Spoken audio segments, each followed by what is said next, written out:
from Doolin to Ennis Diamond Fair.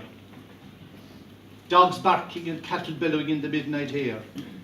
The moon and stars together shone an eerie glow on this magic North Clare landscape, sometime long ago. I remember horse-drawn convoys on the road with creels of turf piled high, and the pea-capped neighbours' gentle salute as they wearily passed you by. The smell of new mown meadow and the stars up in the sky, and in the distance we listen to the corncrake and his cry. I remember the mehel in the meadow was an awesome sight to see. 10, maybe 20 men to do the work for me, at tea break telling stories without a worry or a care.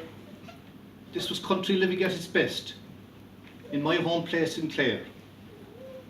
Barefoot through green meadows we walked to national school, and at 6 o'clock we milked the cows on homemade 3-leg stools. The calves were fed with calf nuts that we carried from the shed. We ate black pudding and pork steak when the fatted pig was dead. I remember the birds would raise your spirits when you heard the chorus at the dawn, as together with my father we dug the drills of bawn, and we sowed the cabbage plants and spuds, and we laid them in a row.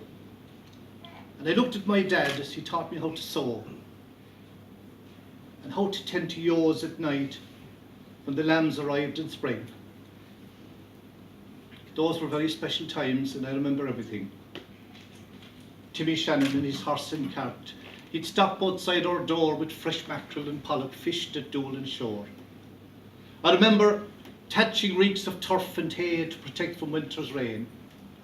Neighbours playing nightly cards beside the fireside flame. Listening to the anvil noise and the burning horse hoof smell. And the laughter of the children bringing water from the well.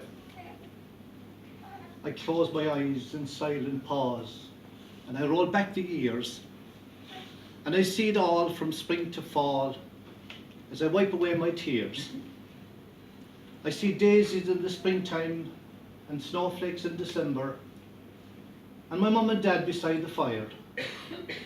I see it all and I remember. I remember Christmas time in Ireland, with the candles burning bright, and the wren boys dancing in our home when they called on Stephen's night.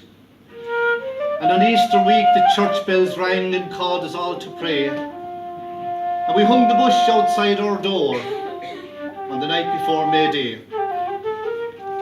We got ready for the bog in March, with the hay knife, the spade and the slan. We tackled the horse and we left the house before the crack of dawn. My father measured the bank of turf, it looked about 8 miles long. We started work with slan and fork, and we sang a happy song. He lined it up with a big red rope, and he edged it with the spade, and I carefully placed the upturned scrawl where the new sods would be laid.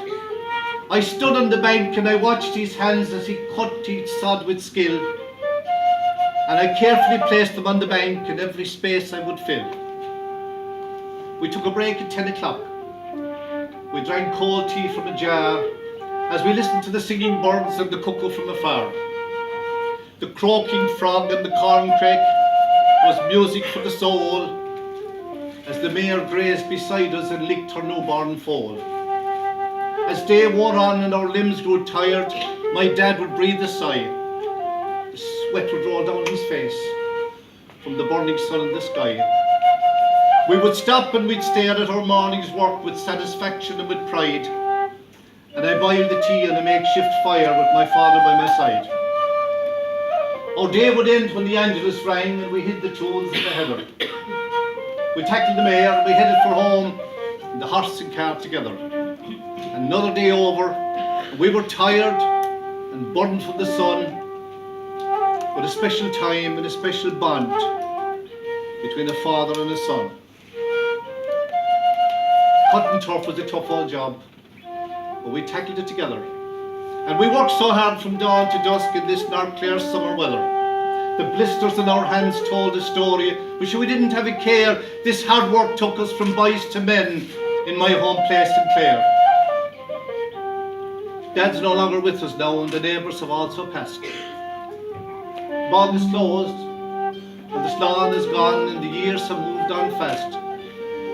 But the memories of my youth with him will stay with me forever, until the day we meet again and we will be together.